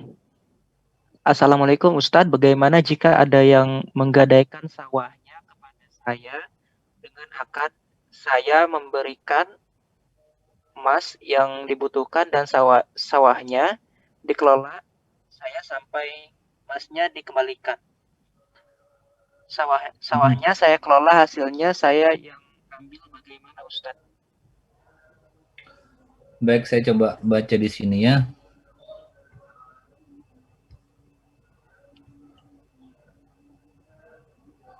Bagaimana jika ada yang menggadaikan sawahnya kepada saya dengan akad saya memberikan emas yang dibutuhkan dan sawahnya dikelola saya sampai emasnya dikembalikan. Sawahnya saya kelola, hasilnya saya yang ambil, bagaimana Ustaz? Ya, ini sama ada dalam pembahasan tersendiri dalam bab ilmu fikih tentang muzaroah ya, tentang kerjasama yang seperti ini. Jadi kalau bagi saya, gini ya teman-teman semuanya. Ada orang menggadaikan sawahnya dalam artian dia kan butuh uang, sehingga dia harus gadaikan sawahnya. Dan dibayarkan dengan dalam bentuk emas. Kan bisa aja dibayarkan dengan bentuk uang. Kan bisa begitu ya.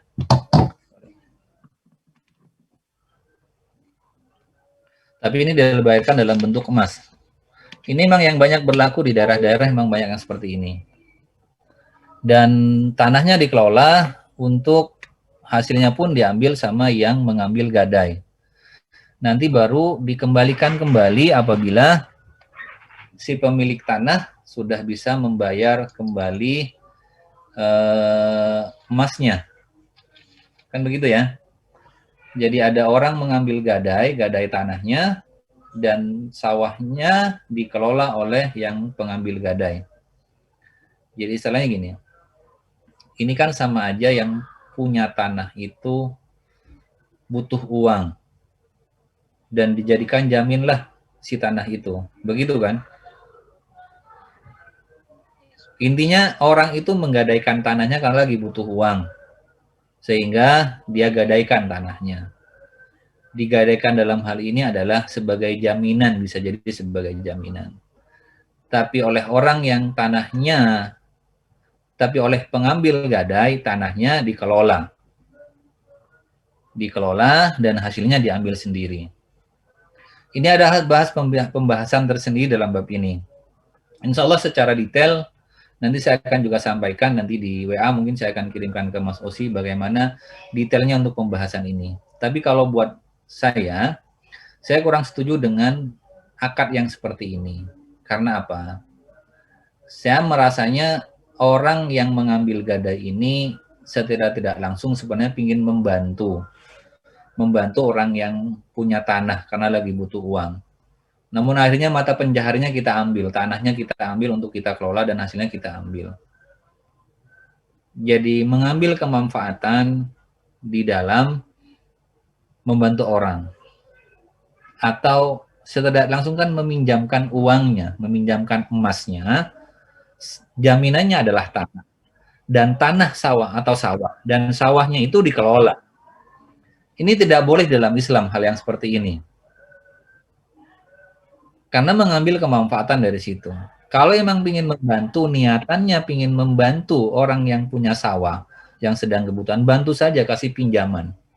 Sawahnya nggak usah diambil. Sawahnya tidak usah diambil. Tapi kalau mau sewa tanah untuk dikelola, akadnya sewa, muzaroah aja nanti. Kalau yang seperti ini, bagaimana jika ada yang menggadaikan sawahnya kepada saya dengan akad saya memberikan emas yang dibutuhkan dan sawahnya dikelola, saya sampai emasnya dikembalikan. Ini kan orang butuh uang, pinjem uang. Secara tidak langsung dikasih jaminan adalah sawah. Kalau uangnya sudah dikembalikan, maka sawahnya diambil lagi. Namun, si pengambil gadai ini memanfaatkan tanah itu, sawah yang dijadikan jaminan itu untuk dikelola. Dan manfaatnya diambil hasil panennya. Jadi tidak benar hal-hal yang seperti ini. Jadi kalau mau bantu, cukup dibantu saja. Kalaupun harus ada jaminan, tidak apa-apa ada jaminan, tapi jangan ngambil kemanfaatan dari jaminan itu. Karena ngambil kemanfaatan, nilai tambah dari jaminan itu masuknya sudah riba. Ya, masuknya sudah riba. Jangan ngambil kemanfaatan dari barang jaminan. Jadi kalau ngasih pinjaman, membantu orang dalam hal pinjaman, ya udah dikasih pinjaman saja. Kalau ada jaminannya, boleh diambil jaminannya, tapi kita tidak boleh mengambil manfaat dari jaminannya itu. Gitu maksudnya. Semoga bisa menjawab ya. Semoga cukup jelas ya. Kemudian ada pertanyaan lagi Ustadz dari melalui WA. Baik.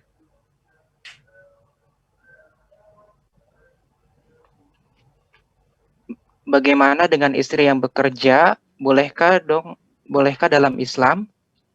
Terus uangnya milik siapa? Ya. Sebenarnya tadi udah dijelaskan oleh Ustadz ya. Ya, Tadi. betul. Nggak apa-apa. Boleh istri itu untuk ikut bekerja. Tapi dalam catatan, kembali saya ingatkan, istri bekerja itu hanya sekedar membantu. Bukan punya tanggung jawab. Bukan mempunyai kewajiban untuk memenuhi kebutuhan rumah tangga. Karena yang memiliki kewajiban rumah tangga adalah suami. Dan kalau konteksnya hanya membantu, sekedar membantu saja. Kalau sudah tidak dibutuhkan lagi bantuannya, berhenti, nggak usah bekerja. Kalau dipaksakan sama-sama bekerja, ini akan memunculkan konflik dalam rumah tangga. Jadi benar-benar rumah tangga juga akan susah dikendalikan nantinya. Karena apa? Karena saya bilang tadi, erat hubungannya ar-rijalu qawwamuna 'alan nisa itu dengan nafkah. Laki-laki itu menjadi pemimpin kalau bisa menafkahi keluarganya. Kalau istri sudah sama-sama merasa bisa menafkahi keluarganya, maka berpotensi akan ada dua pemimpin di dalam satu rumah tangga. Kan tidak mungkin dalam satu negara ada dua pemimpin. Akan gampang bentrok dan akan gampang cekcok di situ. Dan kembali lagi intinya buat teman-teman semuanya adalah jaga komunikasi antara suami istri. Komunikasikan terus. Jangan senantiasa berasumsi. Paham ya? Jangan berasumsi. Wah, jangan-jangan suami saya begini. Jangan-jangan istri saya gini. Jangan. Dalam berumah tangga ada sesuatu yang mengganjal dikomunikasikan. Ada kisah yang menarik, rusaknya suatu rumah tangga. Terjadi pada teman saya. Gara-garanya apa? Gara-garanya adalah si suami ini kalau makan ikan laut, sukanya bagian badan ke ekor, ke belakang. Si istri ya, sukanya bagian badan ke belakang. Si istri mengiranya, karena si istri ini sukanya, istri ini suka makan bagian badan ke kepala. Jadi sebenarnya istri ini suka bagian makan badan ke kepala, suami suka bagian badan ke ekor. Istri masak ikan laut ini. Karena istri ingin menyenangkan suaminya, istri kan sukanya makan apa tadi? Dari badan ke kepala. Dia ingin menyenangkan suaminya, maka si istri ini senantiasa menyajikan buat suaminya bagian badan ke kepala yang dikasih kepada suaminya. Setiap masak seperti itu, karena pingin istrinya menyenangkan suaminya, dia kasihkan kesukaannya dia ngalah. Kesukaannya dia nggak dia makan sama dia. Padahal dia suka banget makan badan ke kepala. Tapi dia nggak pernah ngambil hal itu karena pingin nyenengin suaminya. Dikasihlah ke suaminya setiap masa itu bagian badan ke kepala. Padahal suaminya suka apa? Suaminya suka bagian badan ke ekor. Jadi Ekor. semuanya bagian ekornya yang suka. Ini berlanjut sekian lama. Karena tidak ada komunikasi yang baik di antara suami istri ini, berangkat dari persepsi dan prasangka, apa yang terjadi? Setiap makan si suami, waduh istri gua nih nggak perhatian banget sih sama gua, nggak mau paham ya. Gua kan senangnya bagian ekor gitu, bukan bagian kepala. Nah, padahal si istri ini udah menyajikan sebaik mungkin buat suaminya. Wah, gua sukanya bagian kepala, gua ngalah deh. Biar suami saya seneng nih, gua dikasihlah bagian kepala. Ini gara-gara tidak ada komunikasi keterbukaan di antara suami istri, berpotensi konflik dan akhirnya merugikan di antara kedua pasangan ini.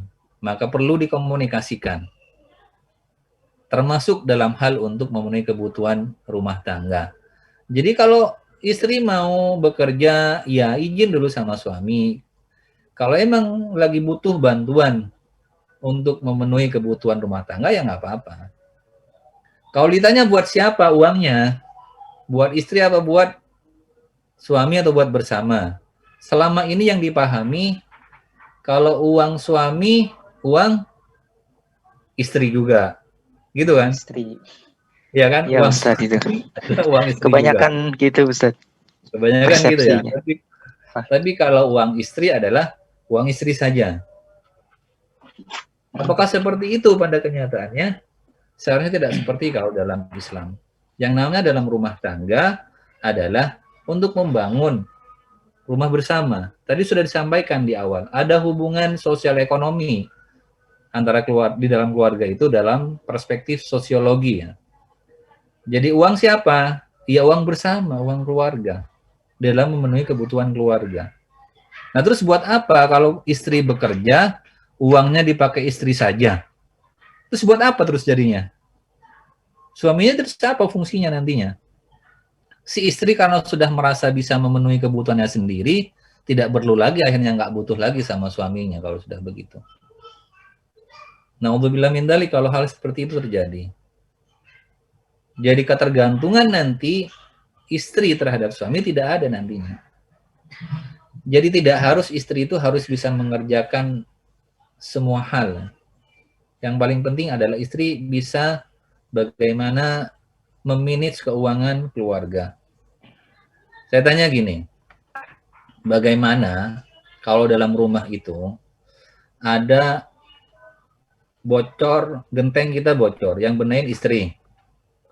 Ada jendela rumah yang sudah goyang, yang malu istri. Saking begitu banyak. Gimana kira-kira yang terjadi? Semua yang seharusnya bisa kewajiban seorang suami laki-laki diambil alih oleh perempuan. Apakah suami situ seperti itu akan senang kalau istrinya yang mengerjakan semua? Dalam artian ingin membantu nih. Kan enggak. Bahaya kalau sampai semuanya bisa dilakukan sama istri semuanya. Benerin keran bocor, istri sendiri yang benerin. Bahaya kalau sampai istri yang benerin seperti itu. Jadi Genteng bapak bocor. rumah tangga ntar Ustadz ya. Iya. Itu walaupun secara kelihatannya akan kelihatan, wah enak nih dibantuin sama istri gitu. Enggak seperti itu. Jadi harus ada perannya, harus ada bagiannya masing-masing, harus memiliki hak dan kewajiban masing-masing itu yang harus dipenuhi. Dan itu harus sering dikomunikasikan di antara suami istri. Biar tidak salah jalan dan tidak hanya berdasarkan prasangka saja. Itu ya maksudnya. Ya, cukup jelas Ustadz. Jadi Ya. sikap atau sifat nggak enakan ini dalam rumah tangga ini sangat berbahaya sekali Ustadz, kalau tidak dikomunikasikan. Betul. Mungkin tujuannya apa namanya? Menjalankan sunnah Rasul. Kita tahu sendiri Rasul itu sifatnya juga rob atau nggak enakan ya Ustadz. Padahal ini perlu dikomunikasikan. Selanjutnya ada pertanyaan lagi Ustadz. Ya. Assalamualaikum Ustadz, untuk biaya perawatan diri seharusnya siapa yang menanggung? Terima kasih. Untuk perawatan diri siapa yang menanggung? Suamilah yang menanggung. Harus suami yang menanggung. Siapa yang menikmati kalau istrinya cantik? Ya suami kan. Siapa kalau yang akan menikmati kalau istrinya wangi, harum, bersih, cantik gitu? Ya suami yang menikmati. Dan wajib suami untuk harus ke situ. Investasikan, harus masukkan dalam kos itu untuk investasi bagaimana istrinya harus merawat diri.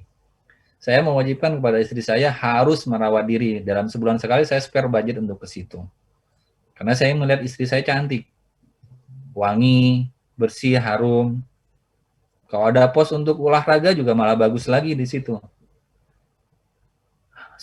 Para suami harus tahu hal itu. Kebutuhan untuk istri di antara adalah merawat diri. Ya, kalau para suami ingin memiliki istri yang cantik, yang enak dilihat, ya harus dimodalin lah. Pilih mana? Betul, betul. Setuju. Melirik orang lain yang cantik daripada mempercantik istri sendiri. Yang mending mempercantik istri kita. Jadi para suami itu harus spend budget untuk merawat istri. Bayangin aja setiap hari kita ketemu dengan istri. Kalau nggak dirawat seperti apa? Ya kita sendiri kan yang rugi. Jadi para suami harus bertanggung jawab untuk memenuhi kebutuhan. Salah satu kebutuhan dalam rumah tangga itu adalah merawat istri juga. Itu bagian dari living cost juga. Cuman living cost-nya kan bukan sesuatu yang keharusan kalau emang secara keuangan masih minim. Penuhin dulu kebutuhan primernya dulu. Kebutuhan yang daruriyatnya, yang suatu keniscayaan itu yang dipenuhin dulu.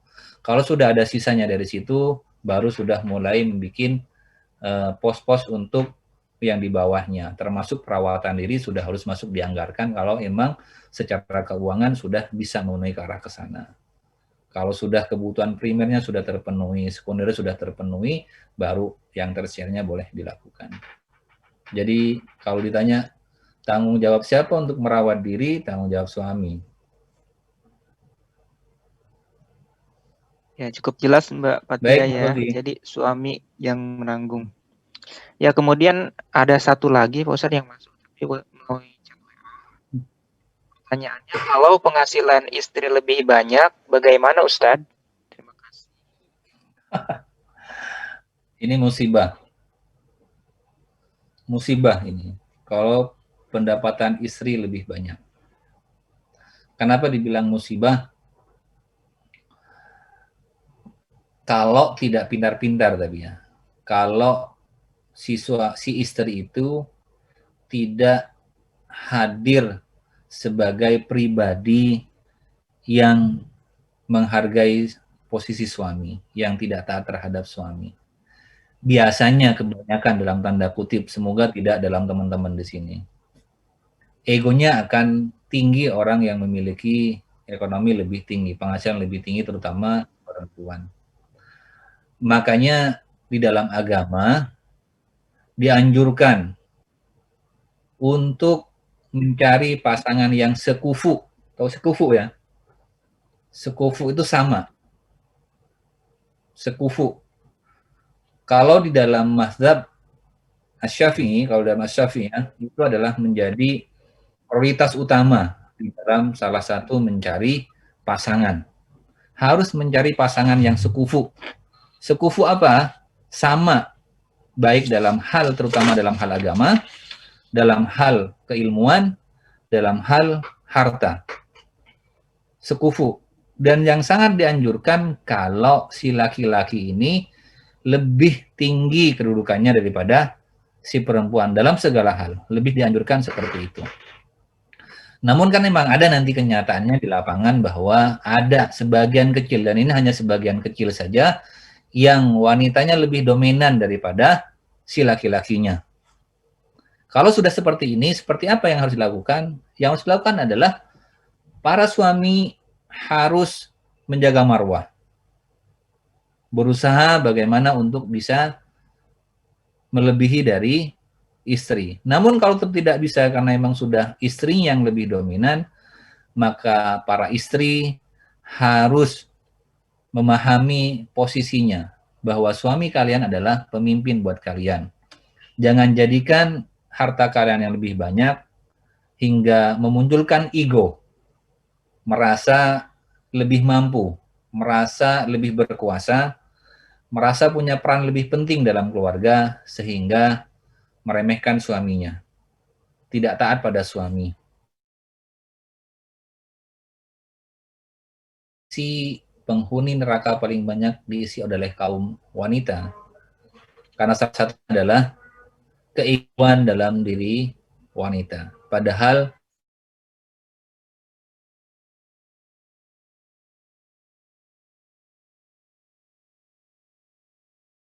wanita itu satu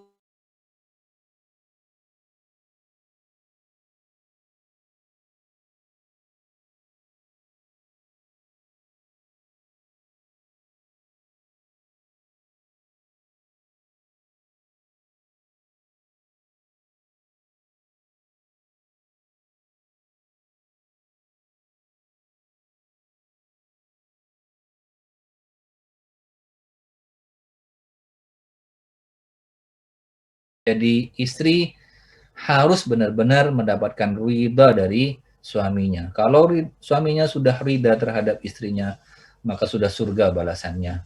Dan potensinya sangat besar untuk wanita tidak dapat ridha dari suami kalau egonya tinggi. Dan penyebab ego tinggi kalau dia lebih dominan daripada suaminya. Dominan dalam apa? Bisa jadi dalam hal ilmu lebih dominan istri. Dalam hal harta lebih dominan istri. Ini berbahaya. Sebaiknya para suami, para istri harus lebih dominan laki-laki. Namun kedominanan laki-laki jangan dijadikan alat untuk mengintimidasi para istri.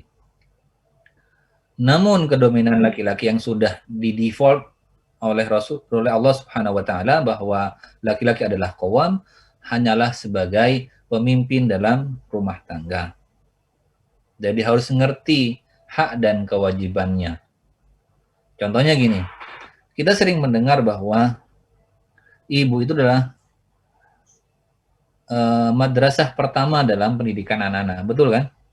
Seperti itu. Jadi ibu adalah madrasah pertama buat anak-anak kita. Namun tetap kepala sekolahnya tetap bapaknya, tetap suaminya. Jadi walaupun ibu adalah guru pertama buat anak-anaknya, madrasah pertama buat anak-anaknya, namun kepala sekolahnya tetap si bapaknya. Dan peran itu jangan sampai hilangkan. Dan sensitivitas laki-laki itu munculnya di saat apabila sudah tidak dihargai. Tanya deh pada yang laki-laki nantinya. Laki-laki itu paling suka kalau marwahnya dijaga. Kehormatannya dijaga sebagai seorang laki-laki. Itu fitrah pada laki-laki ya. Laki-laki itu suka kalau dia diposisikan sebagai pemimpin. Jadi walaupun nanti seorang istri lebih tinggi kedudukannya dalam hal harta atau dalam ilmu, senantiasa kalau depan suami harus senantiasa tinggikan derajat suami. Jangan sampai merasa istri di atasnya suami. Itu kuncinya. Sehingga apa? Insya Allah akan mendapatkan ridha dari suaminya. Kalau suami sudah ridha kepada istrinya, maka si istri boleh memilih pintu yang mana saja untuk memasuki surganya Allah Subhanahu wa taala. Itu sih. Terima kasih Ustaz, cukup jelas. Ada peserta atau jemaah yang request ingin bertanya secara langsung, mungkin dipersilakan yang ingin bertanya secara langsung. Assalamualaikum warahmatullahi wabarakatuh, Ustaz. Waalaikumsalam warahmatullahi wabarakatuh. Ustaz izin bertanya, untuk seorang ayah yang tidak menafkahi keluarganya, sedangkan saya menafkahi keluarga dan adik saya yang sekolah. Nah, untuk biaya nikah itu kan kepake terus untuk biaya adik sekolah. Gimana tanggapan Ustaz? Baik, jadi suami sudah tidak menafkahi keluarga ya? Ya, untuk kebutuhan. Untuk jadi kebutuhan. Anaknya, tadi bilang, baik. Ya, kembali lagi saya sampaikan. Ya. Gimana? Ya, jadi saya yang menafkahi keluarga, terus membiayai adik sekolah saya. Baik. Sedangkan kan saya juga ingin menikah gitu kan, ingin punya tabungan. Terus gimana menurut Ustadz? Baik. Ya, mungkin ini pertanyaan terakhir ya Ustadz sebelum kita penutupan. Terima kasih. Baik, baik.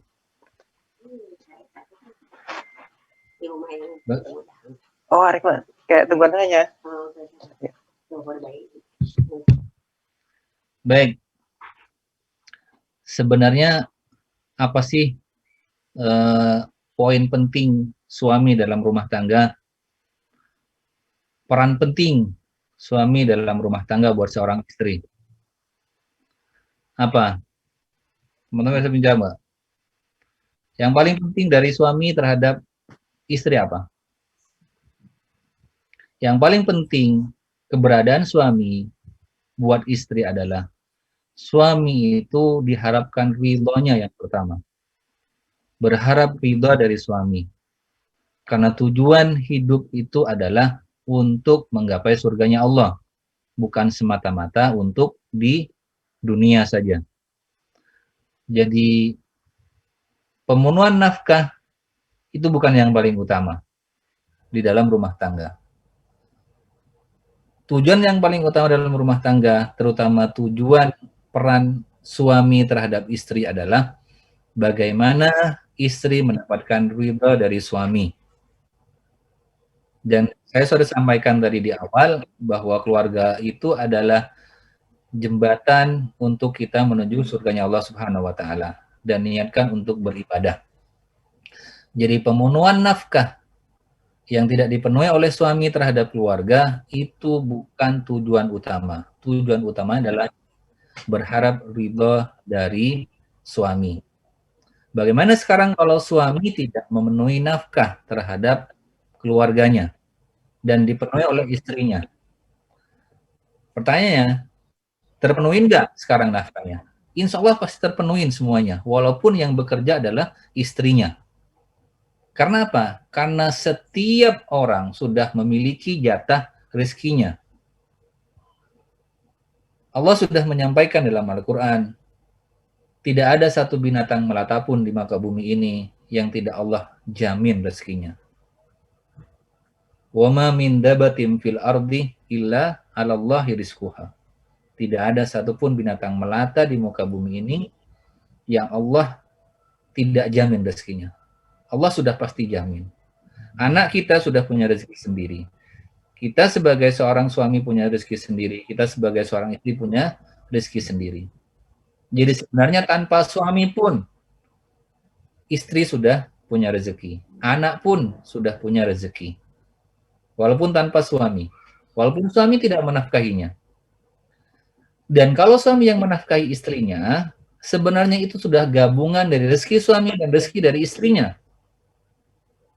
Bukan murni karena si suami bekerja, enggak. Tapi dari mana? Rezeki itu dari Allah semuanya. Rezeki itu minallah. Bukan karena dari kepintaran kita, bukan karena ilmu kita, bukan karena kita yang berikhtiar. Tidak. Jadi kalaupun suami tidak menafkahi terhadap keluarganya, si istri pasti akan dapat rezeki sendiri. Si anak-anak pasti akan mendapatkan rezeki sendiri. Pertanyaan sekarang, apa yang harus saya lakukan Ustaz kalau suami sudah tidak menafkahi saya? Terus saya berjalan sambil memohon kepada Allah. Semoga dibukakan hatinya sang suami untuk memenuhi kewajibannya. Kalau cuma dalam hal ini, saya tidak menyarankan istri untuk khulu. Khulu itu meminta bercerai terhadap suami, tidak. Karena yang paling penting tujuan berumah tangga adalah untuk istri, suami itu memberikan ridha kepadanya. Teruslah minta ridha kepada si suami. Kalaupun harus mencari nafkah sendiri dan suami tidak memberikan nafkah. Tipnya, bagaimana caranya untuk menangani hal yang seperti ini? Ngomonglah baik-baik pada suami. Tidak usah menyampaikan untuk tahap awal, menyampaikan untuk cari kerja, untuk memenuhi hak-haknya. Enggak seperti itu. Cukup, wahai istri yang tidak dipenuhi haknya oleh suami, sampaikan, Mas, saya hanya meminta ridhamu. Apakah engkau ridha saya sebagai istrimu dan anak ini sebagai anakmu? Sampaikan itu aja. Coba saja. Kalau sampai itu setiap mau tidur disampaikan kepada suami, coba antum nanti kalian akan merasakan seperti apa nantinya. Coba itu dulu, tidak perlu menuntut haknya dulu pada suami. Tapi yakin bahwa walaupun suami tidak menafkahi, rizkinya pasti akan ada. Karena rizki kita bukan pada suami kita. Rizki kita ada dari Allah Subhanahu wa Ta'ala. Suatu saat kita akan perlu belajar untuk memahami konsep rezeki, biar tidak salah dalam mengarungi hidup. Jadi bagaimana suami dan istri, apakah suami yang harus memenuhi, walaupun tidak dipenuhi, Allah pasti sudah menjamin rezeki kita. Dan kebutuhan kita pasti dijamin sama Allah Subhanahu wa Ta'ala. Rizki kita bukan berada di tangan suami, ada di tangan Allah. Suami hanya wasilah saja. Kalau suami sudah tidak menjadi wasilah buat kita, berarti wasilahnya ada yang lain. Yakinkan itu. Jadi buat istri yang tidak dipenuhi haknya oleh suami, tipnya adalah minta ridha terus pada suami. Karena tujuan kita pun berkeluarga adalah buat para istri adalah meminta ridha dari suami. Mas, minta aja tiap hari. Tolong, saya minta ridhamu. Ridhakan saya menjadi istrimu. Dan anak-anakmu yang sudah lahir ini juga menjadi anakmu. Cukup mintakan ridha aja terus. Insya Allah kalau itu yang diminta, dia akan sadar nantinya, para lelaki itu. Kalau dalam hal masih dalam hal duniawi. Namun kalau dalam hal sudah menyangkut kepada syariat, menyangkut kepada agama, boleh wanita minta hulu terhadap suami, meminta talak. Tapi kalau urusannya bukan ternyangkut dalam hal masalah akidah, insya Allah masih banyak jalan yang bisa dilakukan. Salah satunya itu tadi, jangan menuntut haknya kepada suami, tapi minta ridha kepada suami. Lakukan itu terus, lakukan itu terus, lakukan itu terus. Coba rasakan kalau sudah seminggu saja dilakukan, insya Allah akan ada perubahan dalam di situ. Dan memohon kepada Allah jangan pernah berhenti.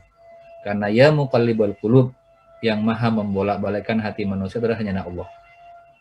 Kenapa suami kekeh tidak memberikan kewajibannya? Bisa jadi hatinya masih belum terbuka. Tapi mohon kepada Allah agar dibukakan hatinya, agar memahami, sadar akan kewajibannya terhadap keluarganya. Gitu ya. Ya mungkin cukup jelas Mbak Kurnia ya. Ya, kalau sih udah cukup jelas. Terima kasih Terima Ustaz. kasih, Masya Allah atas jawabannya Pak Ustadz. Alhamdulillahirrahmanirrahim, teman-teman semuanya yang dirahmati Allah Subhanahu wa Ta'ala. Akhirnya kita sudah sampai di penghujung acara. Mudah-mudahan apa yang sudah disampaikan oleh guru kita Ustadz Fatur dapat kita amalkan dalam kehidupan sehari-hari nantinya. Dan juga mudah-mudahan kita terus diberikan keistiqomahan untuk selalu hadir dalam majelis ilmu.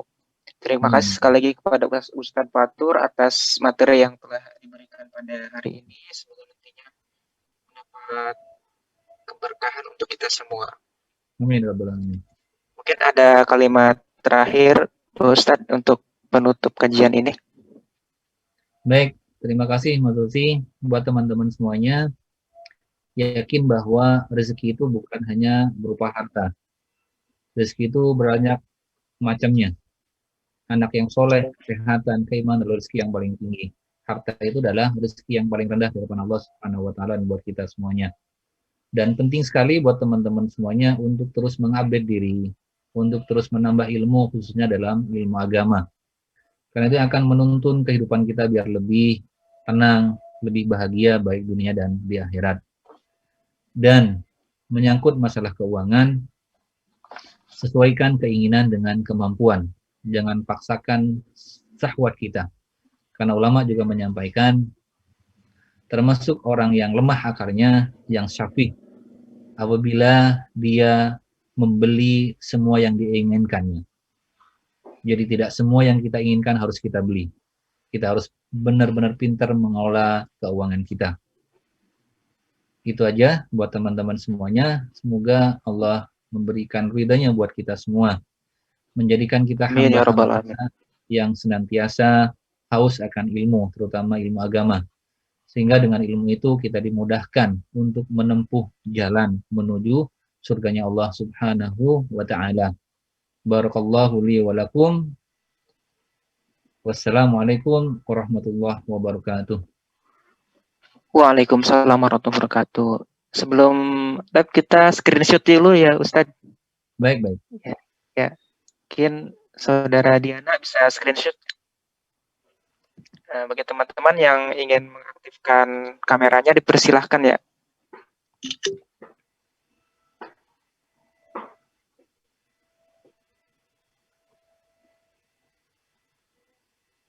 Ada lagi yang ingin mengaktifkan kameranya? Ya, dipersilahkan.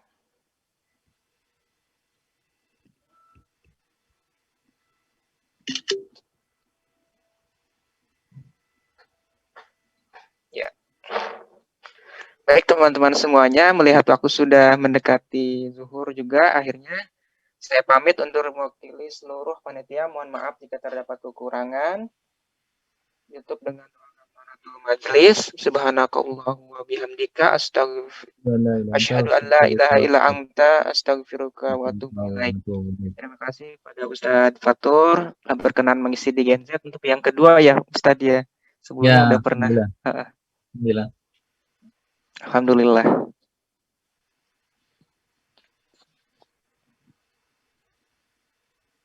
Ya kita